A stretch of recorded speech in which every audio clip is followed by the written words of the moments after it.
बिस्मिल्लाहिर्रहमानिर्रहीम। हुवल्लज़ी अरसल रसूलहु बिलहुदा व दीनिल हक़्क़ि लियुज़हिरहु अलद्दीनि कुल्लिहि वलौ करिहल मुश्रिकून. ఆయనే తన సందేశహరుణ్ణి మార్గదర్శనం సత్యధర్మంతో పాటు పంపినవాడు.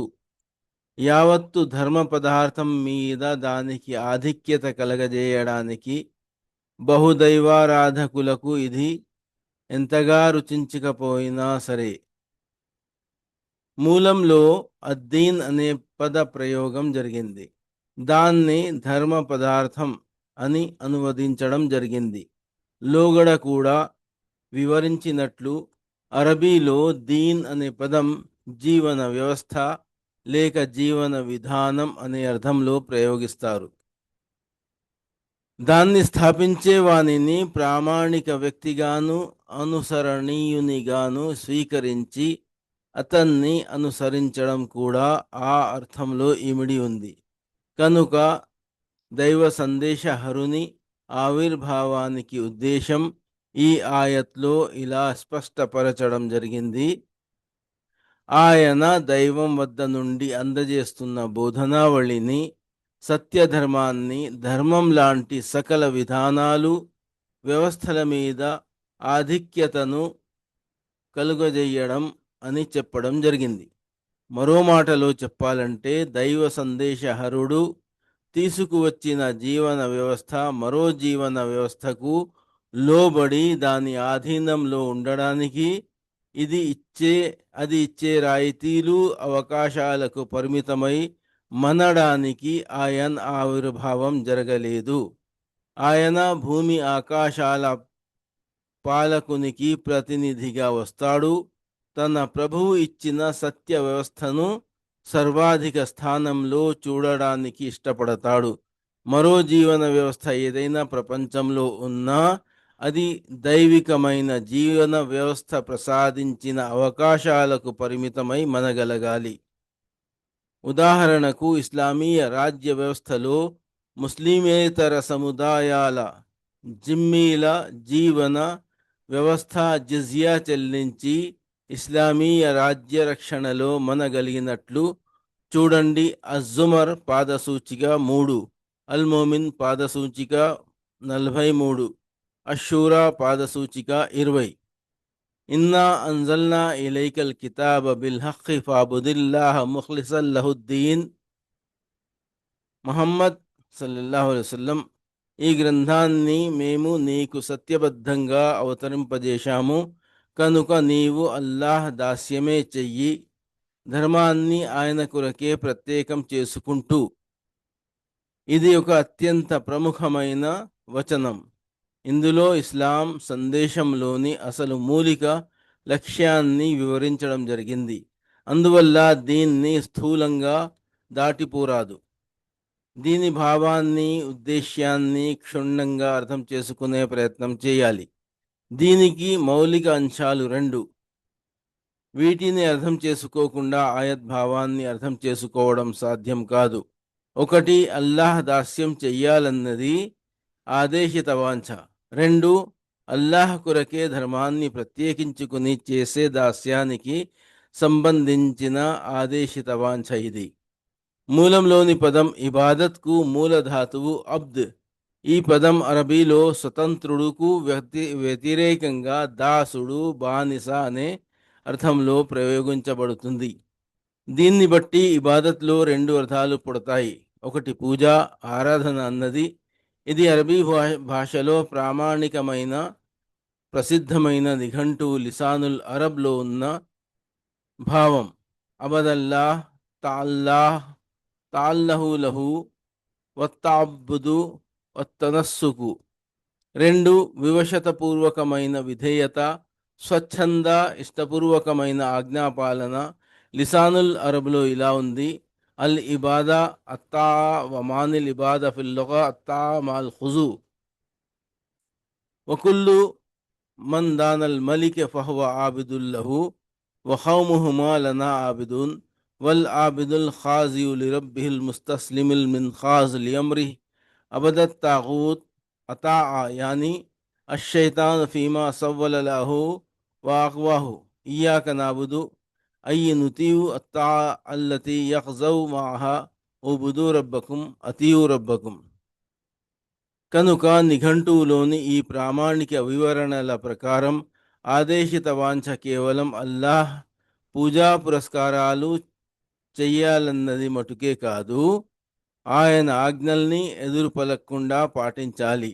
ఆయన ప్రసాదించిన షరియత్ శాసనాన్ని స్వచ్ఛందంగా ఇష్టపూర్వకంగా అనుసరించాలి. ఆయన విధి నిషేధాలను మనఃపూర్వకంగా పాటించాలి అన్నది కూడా ఈ అర్థంలో ఇమిడి ఉంది. దీన్ అనే పదం కూడా అరబీ భాషలో అనేక అర్థాలను ఆవరించి ఉంది. ఒక భావం ఆధిక్యత, అధికార సత్తా, యాజమాన్యపూర్వకమైన అధికారపూర్వకమైన వినియోగం, రాజకీయం, పరిపాలన, ఇతరులపైన తీర్పులు అమలుపరచడం. కాగా లిసానుల్ అరబ్లో ఇలా ఉంది: దానన్ నాసా అయ్యి ఖహరహం అలా ఇతా దింతుహుం అయ్యు ఖహరతుహుం దింతుహు సుస్తుహు వ మలక్తుహు వఫిల్ హదీసి అల్ కయ్యిసు మందాన నఫ్సా అయ్యి అజిల్లహా వస్తాబుదహా అద్దయ్యాన్ అల్ ఖాజీ అల్ హకం అల్ ఖహార్ వలా అంత దయ్యాని అయ్యి లస్త బిఖాహిర్ లీ ఫతసూసు అమ్రీ మా కాన లియా ఖుజా ఖాహు ఫీ దీనిల్ మలిక్ అయ్యి ఫీ ఖజాయిల్ మలిక్. రెండవ భావం విధేయత, ఆజ్ఞాపాలన, దాస్యం అన్నది. లిసానుల్ అరబ్లో ఇలా ఉంది: అద్దీను ఇతా దింతుహు వదింతు లహు అయ్యు అతాతుహు వద్దీను లహు ఇన్నమా హువ తాఅతుహు వలా తాబుదు లహు. ఫిల్ హదీసి ఉరీదు మిన్ ఖురైషిన్ కలిమతిన్ తదీని లహుం బిహల్ అరబ్ అయ్యి తుతీఉహుం వతఖ్జౌ లహుం సుమ్మ దానత్ బాదర్ రబాబ్ అయ్యి జిల్లత్ లహు వ అతాఅత్హు యమ్రఖూన మిన్ అద్దీన్ అయ్యి ఇన్నహుం యఖ్రుజూన మిన్ తాఅతిల్ ఇమామిల్ ముఫ్తరిజ్ ఇతా అల్ మదియన్ అల్ అబ్ద్ ఫలౌలా ఇన్ కుంతుం గైర మదీనీన్ అయ్యి గైరి మమ్లూకీన్. ఈ మూడు భావాలను దృష్టిలో ఉంచుకొని ధర్మం లేదా దీన్ అన్న దాని భావం ఈ ఆయత్లో ఒకరి ఉన్నత స్థానాన్ని అంగీకరించి వారి విధేయతను స్వీకరించి తదనుగుణంగా మానవుడు అవలంబించే వైఖరి, ఆచరణా విధానం అన్నమాట. దీన్ని లేదా ధర్మాన్ని అల్లాహ్ కొరకు ప్రత్యేకించుకుని ఆయన దాస్యం చేయడం అంటే భావం. ఖురాన్ అవగాహనంలో అజుమర్ మనిషి అల్లాహ్ దాస్యంతో పాటు మరొకరెవరి దాస్యాన్ని కలపకుండా ఆయన్నే పూజించడం, ఆయన నిర్దేశనలనే పాటించడం, ఆయన ఆదేశాలు ఆజ్ఞలనే పాలించడం అన్నది. షరఅ లకుం మిన్ అద్దీని మా వస్సా బిహి నూహం వల్లజీ ఔహైనా ఇలైక వమా వస్సైనా బిహి ఇబ్రాహీమ వ మూసా వ ఈసా అన్ అఖీముద్దీన వలా తతఫర్రఖూ ఫీహ్ కబుర అలల్ ముష్రికీన మా తద్ఊహుం ఇలైహ్ అల్లాహు యజ్తబీ ఇలైహి మన్ యషాఉ వ యహ్దీ ఇలైహి మన్ యునీబ్. సూరా షూరా ఆయత్ 42, ఆయత్ 13. ఆయన మీ కొరకు నిర్దేశించిన ధర్మ విధాన ఆదేశమే నూహుకు ఇచ్చాడు. దాన్ని ముహమ్మద్ ఇప్పుడు నీ వద్దకు మేము వహీ ద్వారా పంపాము. దానినే మేము ఇబ్రాహీం, మూసా, ఈసాకు బోధించి ఉన్నాము. స్థాపించండి ఈ ధర్మాన్ని, అందులో విభేదించుకోకండి అన్న గట్టి నిర్దేశనతో ముహమ్మద్ సల్లల్లాహు అలైహి వసల్లం దేని వైపునకు నీవు వీరికి పిలుపునిస్తున్నావో ఆ విషయమే ఈ బహుదైవారాధకులకు తీవ్రంగా అయిష్టకరమైనది. అల్లాహ్ తాను కోరిన వానిని తన వానిగా చేసుకుంటాడు. తన వద్దకు చేరే దారిని ఆయన తన వైపునకు మరలే వారికి చూపిస్తాడు. తొలి ఆయత్లో చెప్పిన విషయాన్ని ఇక్కడ మరింత వివరంగా చెప్పడం జరిగింది. ఇందులో అతి స్పష్టంగా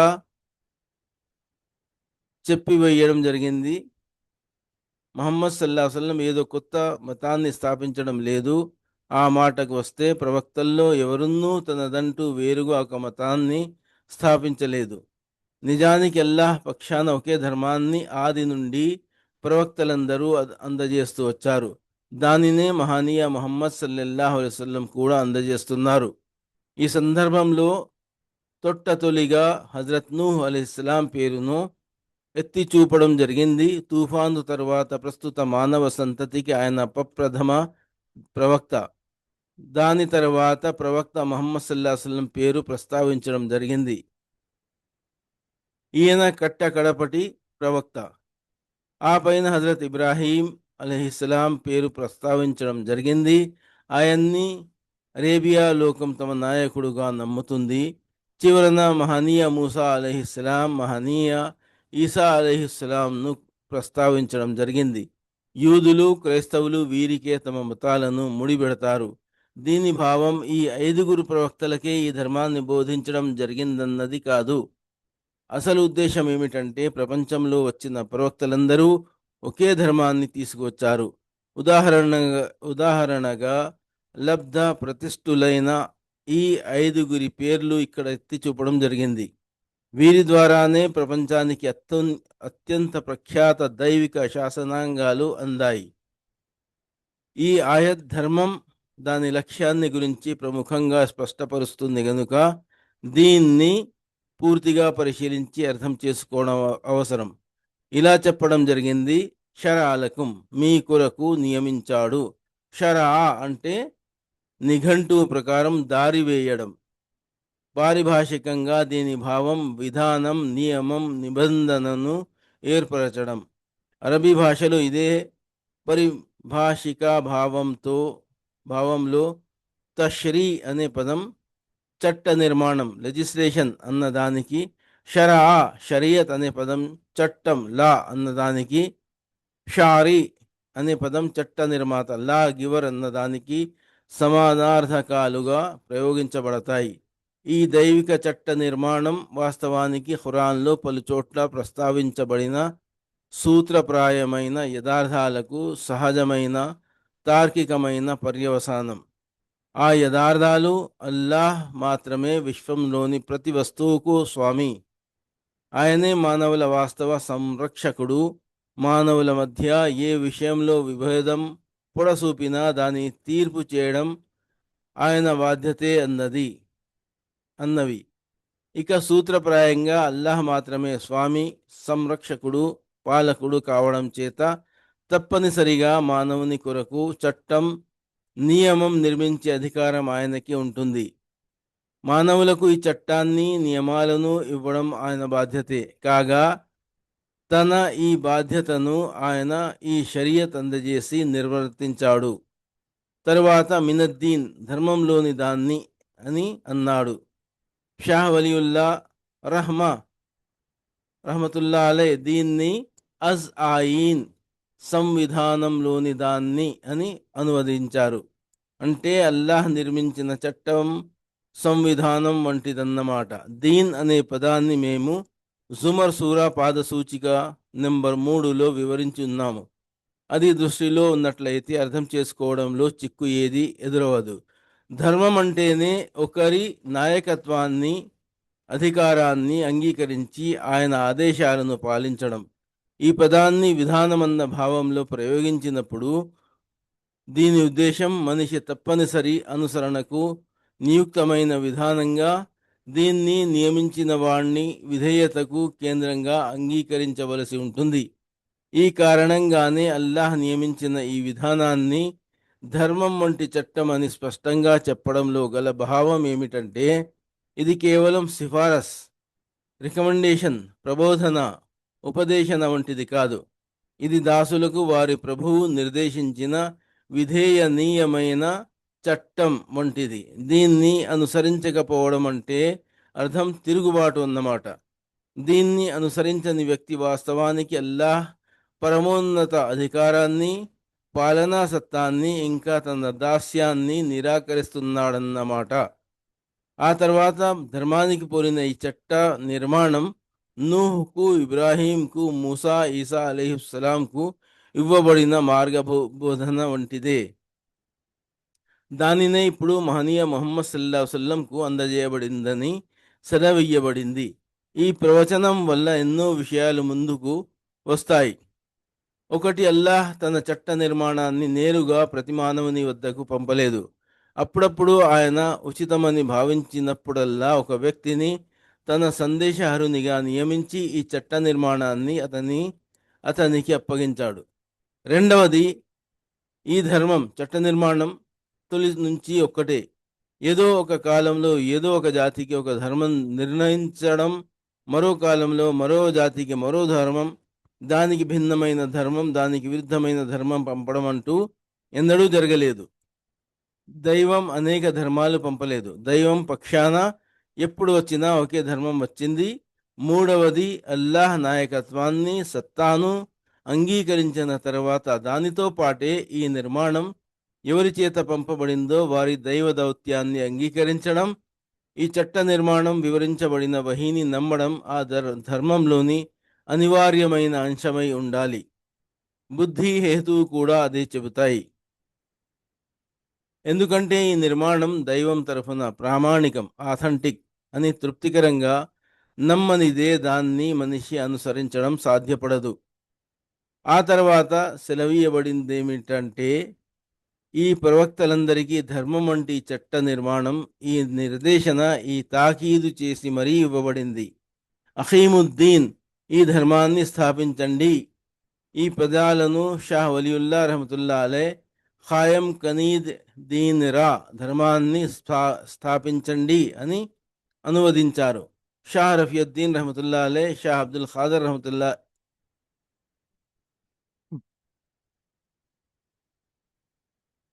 रहमतुल्लाह अलैह ఖాయం రఖో దీన్ కో, ధర్మాన్ని స్థాపితంగా ఉంచండి అని అనువదించారు. ఈ రెండు అనువాదాలు సరైనవే. ఇఖామత్ అంటే అర్థం స్థాపించడం అని, స్థాపితంగా ఉంచాలని రెండూ వస్తాయి. దైవ ప్రవక్తలకు ఈ రెండూ బాధ్యతలు అప్పగించబడ్డాయి. మొదటి విధి ఈ ధర్మం స్థాపితం లేని చోట దాన్ని స్థాపించడం. రెండవ విధి ఇది ఇది స్థాపించిన చోట లేదా మరే స్థాపితమై ఉన్న చోట దాన్ని స్థాపితంగా నిలబెట్టడం. ఒక వస్తువును స్థాపితంగా నిలబెట్టడం అంటే దాన్ని స్థాపించిన తర్వాతనే సాధ్యం. లేకపోతే మొదట దాన్ని స్థాపించాలి, తరువాత నిరంతరం ప్రయత్నం కొనసాగించి దాన్ని సుస్థాపితంగా ఉంచవలసి ఉంటుంది. ఇక మన ముందు రెండు ప్రశ్నలు ఉత్పన్నమవుతాయి. ఒకటి, ధర్మాన్ని స్థాపించడం అంటే ఉద్దేశం ఏమిటి? రెండు, స్థాపించాలని, స్థాపితంగా కాపాడాలని ఆదేశం ఇవ్వబడిన ధర్మం లేదా దీన్ అంటే అసలు భావం ఏమిటి? ఈ రెండు విషయాలను క్షుణ్ణంగా అర్థం చేసుకోవాలి. ఖాయం, స్థాపన అనే పదం ఏదైనా భౌతికమైన ఆకారం గల వస్తువును గురించి ప్రయోగించినప్పుడు ఉద్దేశం కూర్చున్న వారిని లేపడం అని వస్తుంది. ఉదాహరణకు మానవుణ్ణి లేదా జంతువును లేపడం, లేదా పడి ఉన్న వస్తువును నిలబెట్టడం. ఉదాహరణకు బొంగును లేదా స్తంభాన్ని నిలబెట్టడం, లేదా చిందువందై పడి ఉన్న అంశాలను ప్రోగు చేసి ఎత్తుగా పేర్చడం. ఉదాహరణకు ఖాళీ స్థలంలో ఒక కట్టడాన్ని నిలబెట్టడం. కానీ భౌతికం కానీ భావపరమైన విషయాలను గురించి స్థాపించడం, ఖాయం అనే పదం ప్రయోగించినట్లయితే దాని భావం కేవలం దాన్ని ప్రచారం చేయడం అని రాదు. దాన్ని పరిపూర్ణంగా అమలుపరచడం, దాన్ని ప్రచలితం చేయడం, దాన్ని క్రియాత్మకంగా ఆచరణలో పెట్టడం అని అర్థం వస్తుంది. ఉదాహరణకు మనం ఫలానా వ్యక్తి తన ప్రభుత్వాన్ని స్థాపించాడు అని అంటే దాని భావం అతను తన ప్రభుత్వం వైపునకు ప్రజల్ని ఆహ్వానించాడు అని రాదు. దాని అర్థం అతను దేశ ప్రజల్ని తన విధేయులుగా చేసుకున్నాడు, ప్రభుత్వ విభాగాలన్నింటినీ వ్యవస్థీకరించి దేశ పరిపాలన అంతా తన ఆదేశాలకు అనుగుణంగా నడిచేలా మలుచుకున్నాడు అని వస్తుంది. అదేవిధంగా దేశంలో న్యాయస్థానాలు నెలకొల్పబడ్డాయి అంటే దాని అర్థం న్యాయం చేకూర్చడానికి న్యాయమూర్తులు నియమితులై ఉన్నారు, వారు కేసుల విచారణ జరుపుతున్నారు, తీర్పులు చేస్తున్నారు అని భావం.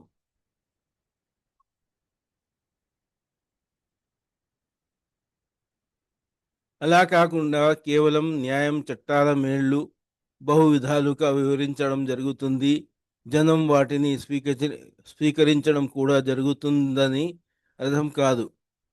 అలాగే దివ్య ఖురాన్లో నమాజ్ని స్థాపించాలని ఆదేశం ఇస్తే దాని అర్థం నమాజ్కు ఆహ్వానం, దాని ప్రచారమని కాదు. దాని అర్థం నమాజ్ని, దాని నియమ నిబంధనలన్నింటినీ పాటిస్తూ స్వయంగా ఆచరించడమే కాక విశ్వసించిన వారిలో అది నియమబద్ధంగా అమలులోకి వచ్చేలా అన్ని ఏర్పాట్లు జరగాలి.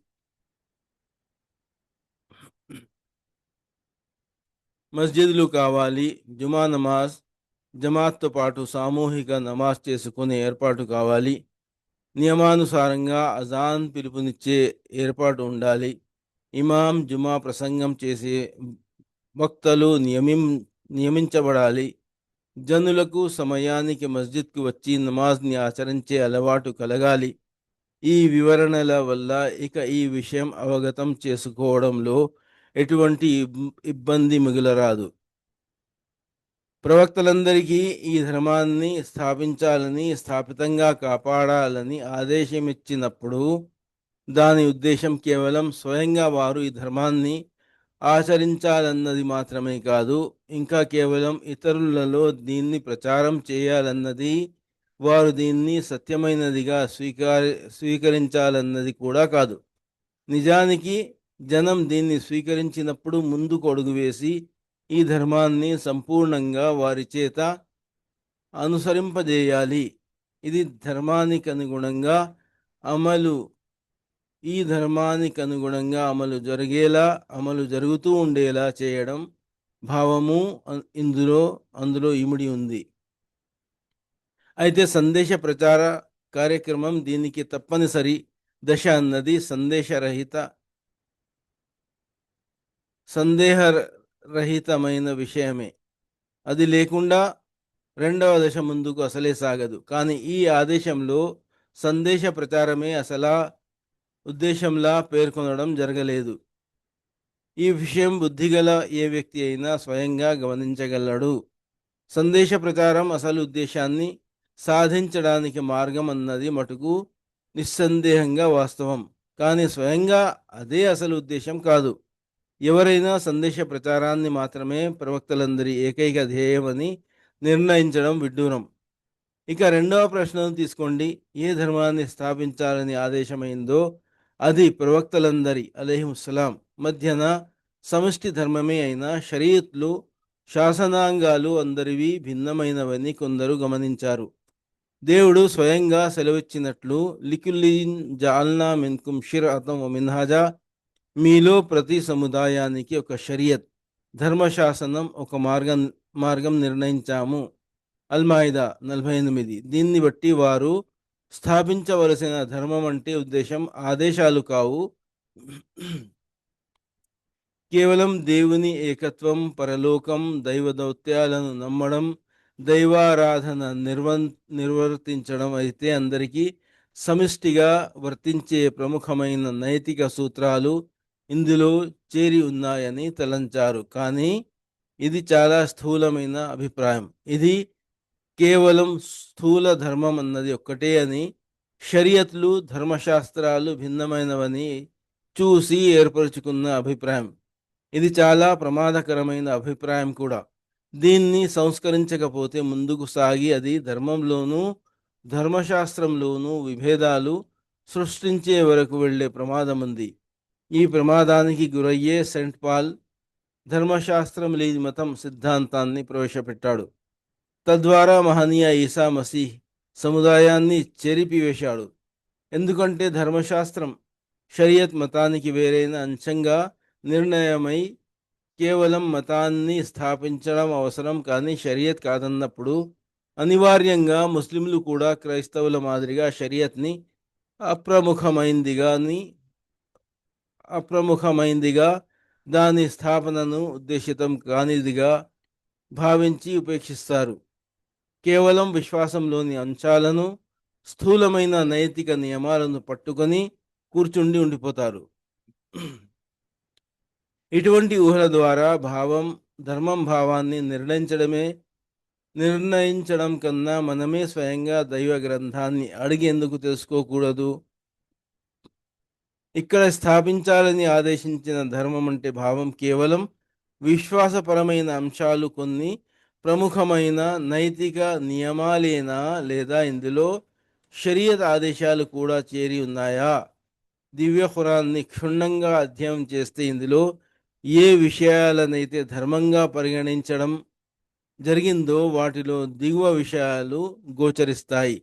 లికుల్లిన్ జాల్నా మిన్కుం షిరతం వ మిన్హాజా, వారికి తమ ధర్మాన్ని అల్లాహ్ కొరకే ప్రత్యేకించుకుని పూర్తిగా ఏకోన్ముఖులై అల్లాహ్ దాస్యం చెయ్యాలని, నమాజ్ను సుస్థాపితం చెయ్యాలని, జకాత్నివ్వాలని తప్ప మరో ఆదేశం ఇవ్వడం జరగలేదు. ఇదే అత్యంత సవ్యమైన నిజమైన ధర్మం, అల్ బయ్యినా. దీన్ని బట్టి చూస్తే నమాజ్, జకాత్ ఈ ధర్మంలోనే చేరి ఉన్నాయి. నిజానికి ఈ రెంటి ఆదేశాలు విభిన్న షరియత్లలో విభిన్న రూపాల్లో ఉండేవి. గతించిన షరియత్లలోనూ నమాజ్ రూపం, విధానం, ప్రక్రియ, దాని అంశాలు, దాని రకాతులు, ఖిబ్లా, సమయాలు, ఇతర నిర్దేశాలు అదే విధంగా ఉండేవని ఎవరూ చెప్పలేరు. అదేవిధంగా జకాత్ని గురించి కూడా షరియత్లన్నింటిలోనూ దాని ప్రమాణం, రేటు, దాని సేకరణ, పంపిణీకి సంబంధించిన వ్యవస్థలోని నిర్దేశాలు, ఆదేశాలు ఇలాగే ఉండేవి అని ఎవ్వరూ వాదించలేరు. అయినా షరియత్ ఆదేశాలలో ఈ వ్యత్యాసమున్నప్పటికీ పరమ ప్రభువు ఈ రెంటిని ధర్మంలో భాగంగా పరిగణిస్తున్నాడు. హుర్రిమత్ అలైకుముల్ మైతతు వద్దము వలహముల్ ఖింజీరి వమా ఉహిల్ల అల్యౌమ అక్మల్తు లకుం దీనకుం లిగైరిల్లాహి బిహి. మీకు నిషేధించబడింది చచ్చిన జంతువు, రక్తం, పంది మాంసం, దైవం పేరు మీదే కాక ఇతరుల పేరిట జిబహ్ చేసిన జంతువు, గొంతు పూడుకుపోయి శ్వాస ఆడక, గాయం వల్ల, పైనుంచి పడటం మూలాన, ఎదురు దెబ్బ తగలడం వల్ల చచ్చిన జంతువు, లేదా ఏదైనా క్రూర మృగం చీల్చివేసిన జంతువు. బ్రతికి ఉండగా మీరు జిబాహ్ చేసుకున్నది తప్ప ఇంకా ఏదైనా దైవేతర పుణ్యస్థలిలో జిబాహ్ చేసిన జంతువు, ఇంకా పాచికల ద్వారా అదృష్టాన్ని తెలుసుకోవడం కూడా మీకు ధర్మసమ్మతం కాదు. ఇవన్నీ మహాపాప కార్యాలు. నేడు తిరస్కారులు మీ ధర్మం పట్ల పూర్తిగా నిరాశకు లోనయ్యారు. అందువల్ల మీరు వారికి భయపడకండి, నాకు భయపడండి. నేడు మీకై మీ ధర్మాన్ని నేను పరిపూర్ణం చేశాను. నా వరప్రసాదాన్ని నిశ్వేషంగా అందజేశాను. అల్మాయిదా 3. దీన్ని బట్టి ఈ షరియత్ ఆదేశాలు అన్నీ ధర్మమే అన్న విషయం ద్యోతకమవుతుంది. ఖాతిలుల్ లజీన లా యుమినూన బిల్లాహి వలా బిల్ యౌమిల్ ఆఖిరి వలా యుహర్రిమూన మా హర్రమల్లాహు వ రసూలుహు వలా యదీనూన దీనల్ హఖ్కి మినల్ లజీన ఊతుల్ కితాబ హత్తా యూతుల్ జిజ్యత అన్ యదిం వహుం సాగిరూన్. పోరాడండి, అల్లాహ్ని, అంతిమ దినాన్ని విశ్వసించని వారితో, అల్లాహ్ ఆయన సందేశహరుడు నిషిద్ధమని నిర్ణయించిన దాన్ని నిషిద్ధమైనదిగా పరిగణించని వారితో, సత్యధర్మాన్ని తమ ధర్మంగా స్వీకరించని వారితో. అత్తౌబా 29.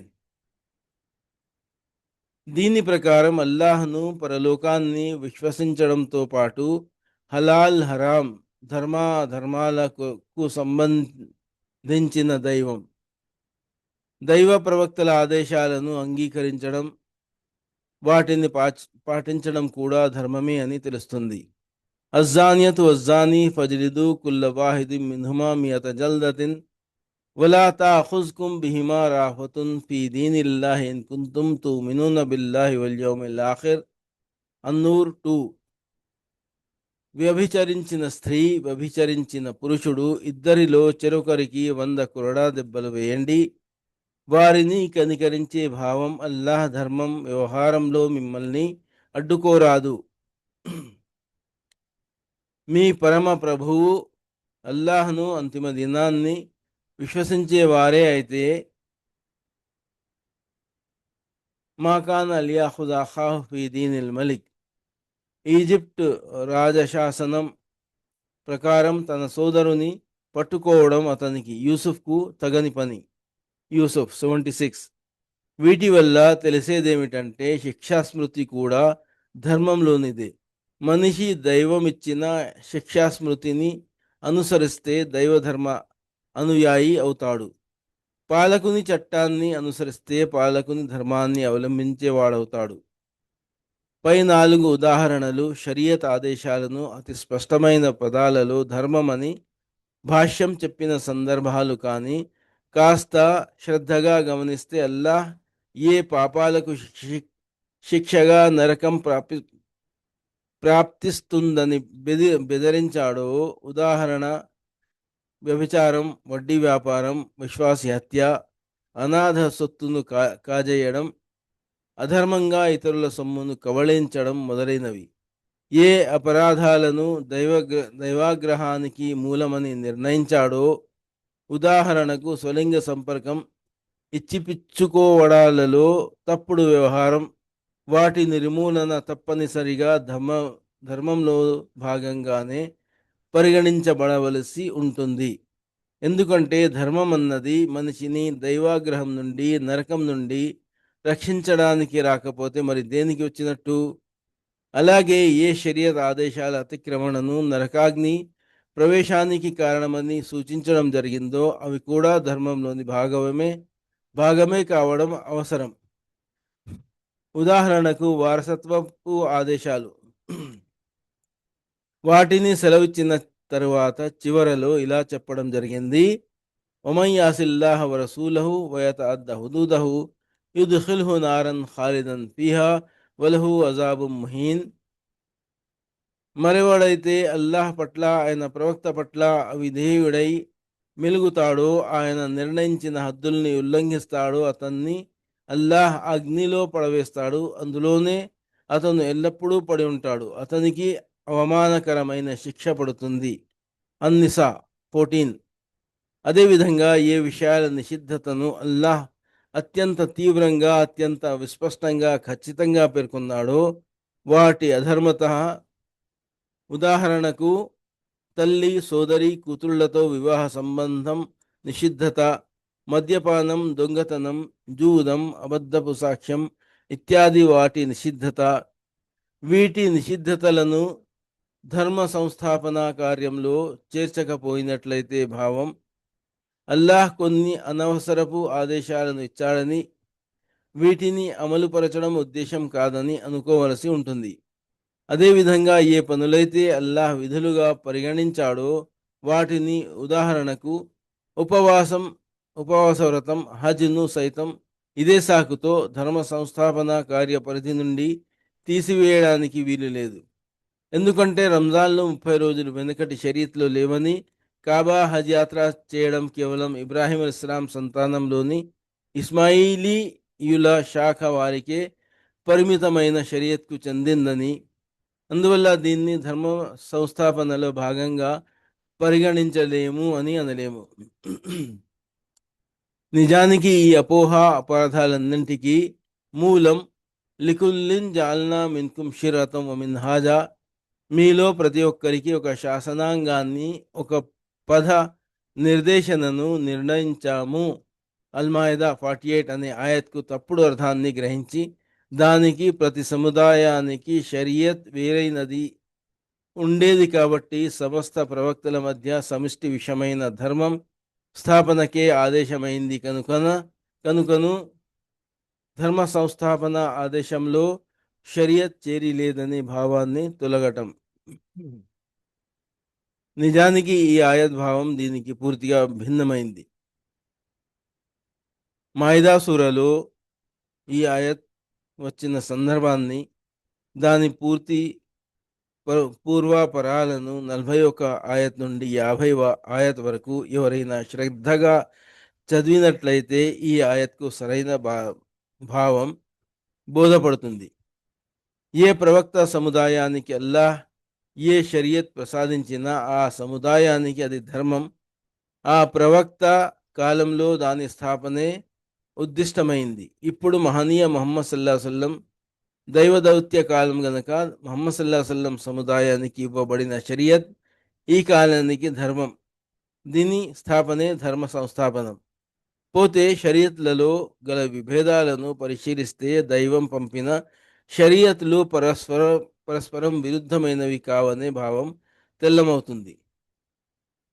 నిజానికి వాటిలోని నిమ్న విషయాలలో పరిస్థితుల పరిస్థితుల రీత్యా కొంత వ్యత్యాసం ఉండిందని భావం. ఉదాహరణకు నమాజ్, రోజాలని గమనించండి. నమాజ్ సమస్త షరియత్లలో విధి అయినదే కానీ దాని ఖిబ్లా అన్ని షరియత్లలోనూ ఒకటే కాదు. దాని సమయాలు, రకాత్లు, అంశాలలోనూ వ్యత్యాసం ఉండేది. అలాగే రోజా వ్రతం కూడా అన్ని షరియత్లలోనూ విధి అయినదే కానీ రంజాన్ 30 రోజాలు ఇతర షరియత్లలో ఉండేవి కావు. దీన్ని బట్టి నమాజ్, రోజాలైతే ధర్మ సంస్థాపనలోని భాగాలే కానీ ప్రత్యేక రీతిలో నమాజ్ చేయడం, ప్రత్యేక కాలంలో రోజా పాటించడం ధర్మ సంస్థాపనంలోని భాగం కాదనే ఫలితాన్ని రాబట్టడం సరైనది కాదు. దీన్ని బట్టి వెల్లడయ్యే సరైన ఫలితం ఏమిటంటే ప్రతి ప్రవక్త సముదాయానికి షరియత్ ప్రకారం నమాజ్, రోజాలకు ఏ నియమాలు నియమించబడ్డాయో వాటి ప్రకారమే ఆ కాలంలో నమాజ్ చేయడం, రోజా పాటించడం ధర్మ సంస్థాపనం. ఇప్పుడు ధర్మ సంస్థాపనం అంటే ఈ ఆరాధనలకు మహనీయ ముహమ్మద్ సల్లాహు అలైహి వసల్లం షరియత్లో ఏ నియమాలున్నాయో వాటిని నిర్వర్తించడమే ధర్మ సంస్థాపనం అన్నమాట. ఈ రెండు ఉదాహరణల ద్వారానే ఇతర సకల షరియత్ ఆదేశాలను గురించి ఊహించుకోవచ్చు. దివ్య ఖురాన్ని ఎవరైనా సరే కళ్ళు తెరిచి చదివినట్లయితే ఒక విషయం అతి స్పష్టంగా ద్యోతకమవుతుంది. ఈ గ్రంథం తన విశ్వాసులను తిరస్కార ప్రజలకు పాలితులుగా ఊహించుకొని లొంగుబాటు మనస్తత్వంతో మతపరమైన జీవితాన్ని గడిపే కార్యక్రమాన్ని ఇవ్వదు. అతి బహిరంగంగా ఇది తన ప్రభుత్వను నెలకొల్పాలని కోరుకుంటుంది. ఇది తన అనుయాయుల్ని కోరుతుంది. వారు సత్య ధర్మానికి ఆలోచనాత్మకంగా, నైతికంగా, సాంస్కృతికంగా, చట్టపరంగా, రాజకీయంగా అన్ని విధాల ఆధిక్యత అందజేయడానికి ప్రాణాలొడ్డి పోరాడాలని ఆశిస్తుంది. ఆ మానవాళి సంస్కరణకు సంబంధించిన ఒక కార్యక్రమాన్ని వారికి అప్పజెబుతుంది. దాన్ని అధికాంశం అమలుపరచడానికి ప్రభుత్వ అధికారం విశ్వాసుల హస్తగతమై ఉండటం అవసరం. అప్పుడే దాన్ని అమలుపరచడం సాధ్యమవుతుంది. ఈ గ్రంథం తన అవతరణకు కారణం ఇలా తెలుపుతుంది: ఇన్నా అంజల్నా ఇలైకల్ కితాబ బిల్ హఖ్కి లితహ్కుమ బైనన్ నాసి బిమా అరాకల్లాహ్. ప్రవక్త, మేము ఈ గ్రంథాన్ని ధర్మాధికారంతో పాటు నీ వద్దకు అవతరింపజేశాము, తద్వారా దైవం నీకు చూపించిన రుజుమార్గం ప్రకారం ప్రజల మధ్య తీర్పు చెయ్యాలని. అన్నిసా 105. ఈ గ్రంథంలో జకాత్ను వసూలు చేసి పంపిణీ చేసే ఆదేశాలు ఇవ్వబడ్డాయి. వాటి ప్రకారం దాని వెనకాల అతి స్పష్టంగా ఒక ప్రభుత్వ భావన ఉంది. అది ఒక నిర్ణీత నియమం ప్రకారం జకాత్ వసూలు చేసి అర్హులైన వారికి అందజేసే బాధ్యత చేపట్టవలసి ఉంటుంది. అత్తౌబా 60:103. ఈ గ్రంథంలో వడ్డీని నిషేధించే ఆదేశాలు ఇవ్వబడ్డాయి. వడ్డీ తినడాన్ని మానుకోని వారికి వ్యతిరేకంగా యుద్ధ ప్రకటన చేయడం జరిగింది. అల్ బఖరా 275-279. ఇది అమలు జరగటం అంటే దేశ రాజకీయ, ఆర్థిక వ్యవస్థ పూర్తిగా విశ్వసించిన వారి చేతుల్లోకి రానిదే సాధ్యపడదు. ఈ గ్రంథంలో హంతకుని నుండి కిసాస్, హత్యా పరిహారం స్వీకరించే ఆదేశం ఉంది. అల్ బఖరా 178. దొంగతనానికి చెయ్యి నరికే ఆదేశం ఉంది. అల్ మాయిదా 38. వ్యభిచారానికి, అబద్ధపు నిందారోపణకు దైవ నియమానుసారం హద్ శిక్ష విధించడం జరిగింది. అన్నూర్ 2:4. ఈ ఆదేశాలను నమ్మేవారు తిరస్కారుల పోలీసు వారి న్యాయస్థానాలకు లోబడి జీవిస్తారన్న ఊహతో ఇవి ఇవ్వబడలేదు. ఈ గ్రంథంలో తిరస్కారులతో యుద్ధం చేసే ఆదేశం ఇవ్వబడింది. అల్ బఖరా 190-16. ఈ ధర్మావలంబీకులు తిరస్కారుల ప్రభుత్వంలో సేనను నెలకొల్పి ఈ ఆదేశ పాలన చేస్తారని భావించి ఈ ఆదేశం ఇవ్వబడలేదు. ఈ గ్రంథంలో గ్రంథవహుల నుండి జిజియా గ్రహించవలసిందని ఆదేశం ఉంది. అత్తౌబా 29.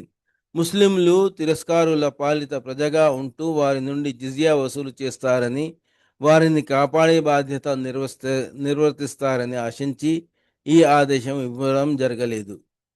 ఈ వ్యవహారం కేవలం మదనీ సూరాల వరకే పరిమితం కాదు. మక్కీ సూరాలలోనూ కళ్ళున్న వారికి అతి స్పష్టంగా ఈ వ్యవహారం గోచరిస్తుంది. ఆది నుంచే దృష్టిలో ఉన్న ధార్మిక రూపకల్పన ఏమిటంటే ధర్మం ఆధిక్యత అధికారం పొందుతుందన్నదే.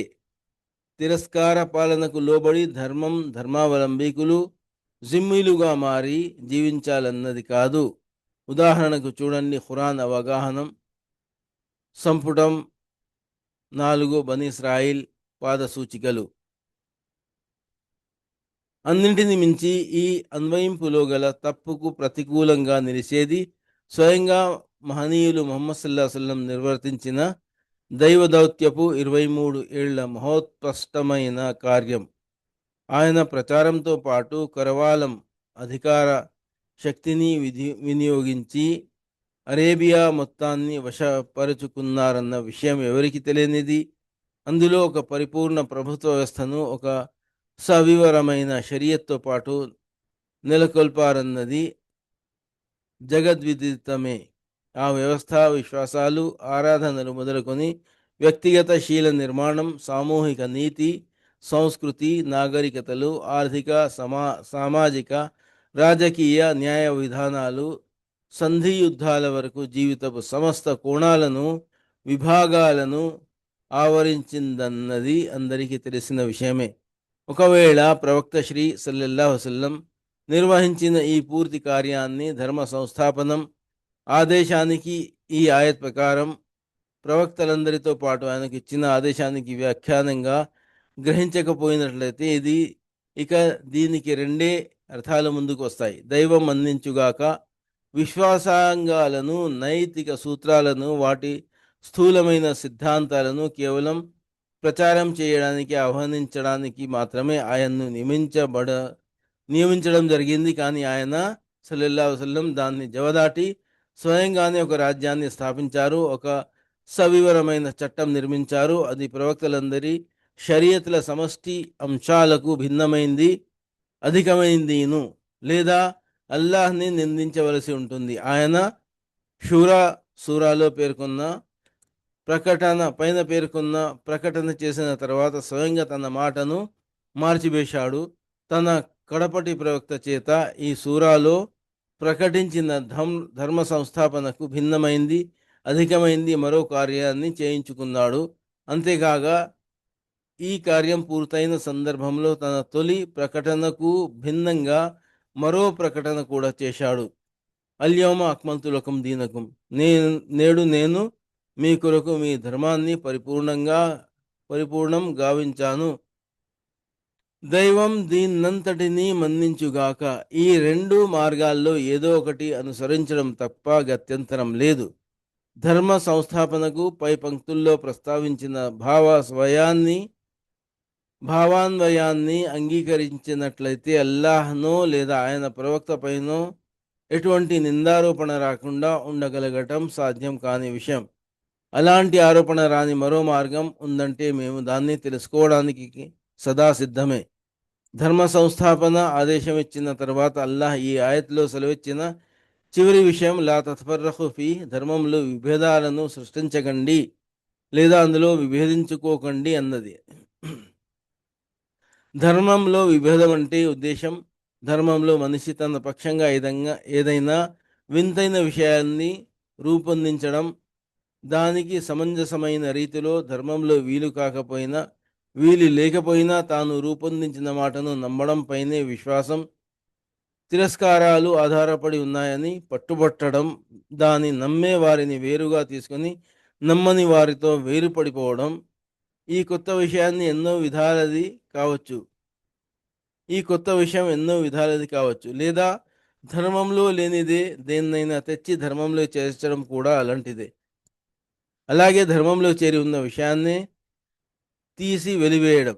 అలాగే ధర్మ మూలాధారాలలో విశబ్దీకరణ దాకా చేరే వాదనలు చేసి వింతైన విశ్వాసాలు, తమైన ఆచరణలు కనిపెట్టడం, అలాగే ధర్మ విషయాలలో తారుమారు చేసి దాన్ని రూపుమాపడం. ఉదాహరణకు ప్రముఖమైన విషయాన్ని అప్రముఖం చేసి వేయడం. ఏ విషయమైతే మహా అయితే అనుమతించబడినదో దాన్ని విధి అయినదిగా, తప్పనిసరైనదిగా, ఇంకా పైకెక్కి ఇస్లాంకు ప్రముఖ అంగాలలో ఒకటిగా చేర్చి వేయడం. ఇలాంటి చేష్టల వల్లనే అనేక మంది ప్రవక్త మహనీయుల అనుయాయులలో మునుపు విభేదాలు ఉత్పన్నమయ్యాయి. తర్వాత క్రమేణా ఆ విభేదాల వర్గాలు రూపొందాయి, ఇంకా చిరస్థాయి వేరైన మతాలుగా ఏర్పడ్డాయి. వాటిని అనుసరించే వారిలో ఒకప్పుడు వీటన్నింటికి మూలం ఒక్కటే అన్న భావన కూడా ఇప్పుడు మిగలలేదు. ఈ విభేదానికి అనుమతించబడిన సమంజసమైన భేదాభిప్రాయానికి ఎటువంటి సంబంధం లేదు. అనుమతించబడిన విభేదం ధర్మంలోని ఆదేశాలను అర్థం చేసుకోవడంలో, మూలాధారాలను పరిశీలనగా అధ్యయనం చేయడంలో, వాటి ద్వారా ధర్మాదేశాలను అన్వయింపజేయడంలో సహజంగా ధర్మవేత్తల మధ్య ఏర్పడే భేదాభిప్రాయం. దీనికి స్వయాన దైవ గ్రంథంలోనే నిఘంటువు రీత్యా, నుడికారం ప్రకారం, భాషా నియమాల వ్యాకరణం రీత్యా వీలుంటుంది. ఈ విషయంలో మరింత వివరమైన చర్చ కొరకు చూడండి ఖురాన్ అవగాహన.